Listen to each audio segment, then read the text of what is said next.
Cass County, Missouri. 2 murders, 2 young women forever gone. Kylr Kopetsky, a 17-year-old high school student full of life. She went missing in May of 2007 during a free period at her school.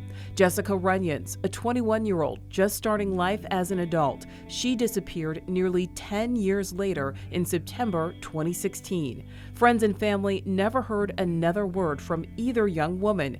They seem to have disappeared without a trace until the spring of 2017 when a mushroom hunter made a grim discovery in the woods. I was just walking through there, watching the ground. I was on game trails and such where it was easier walking and just looking on both sides of the trail, just hoping to spot a mushroom.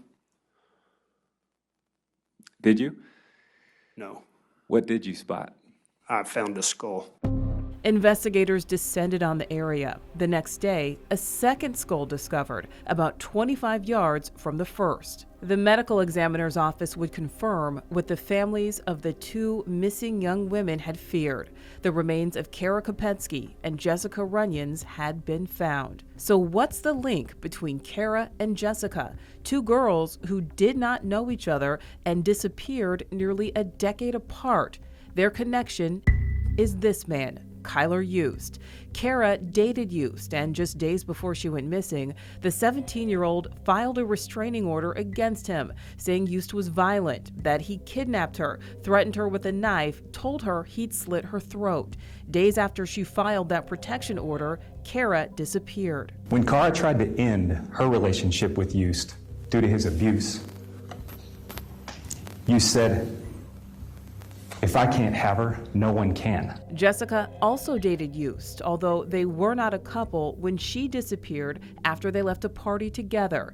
Days later, she was still missing, but her car was found in Kansas City, burned and badly damaged. Police questioned Yust, whose face and hands were burned and blistered, his hair singed. He was taken into custody for burning Jessica's car, but there was no evidence to charge him with anything more serious. Although, to investigators, Yust seemed like the person who could be responsible. In 2011, a former girlfriend even wore a wire for the FBI and recorded Yust confessing to killing Kara, but there was no body, no physical evidence, until those remains were found in 2017, and Kylr was charged with the murder of both young women. He's the man who murders his 17-year-old girlfriend because he's not going to let anyone else have her. He's the man that murders his next girlfriend 10 years later because he knows he can. The trial would include testimony from former girlfriends of Yust, who spoke to his abusive tendencies,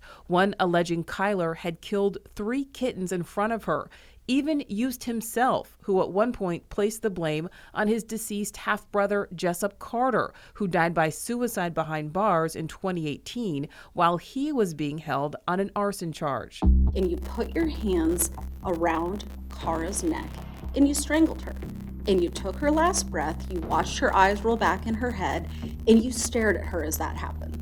No. Count 1, we the jury find the defendant, Kylr Yust, guilty of voluntary manslaughter. A jury ultimately found Yust guilty of voluntary manslaughter in the death of Kylr Kopetsky and guilty of second-degree murder in the death of Jessica Runions. She is by herself in the woods.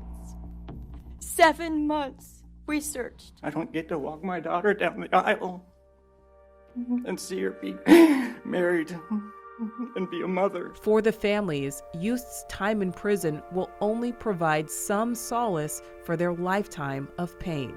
She was such a bright, shining light that was snuffed out way too early and too soon. Kara was kind. Kara was affectionate. Kara was responsible. Kara was amazing.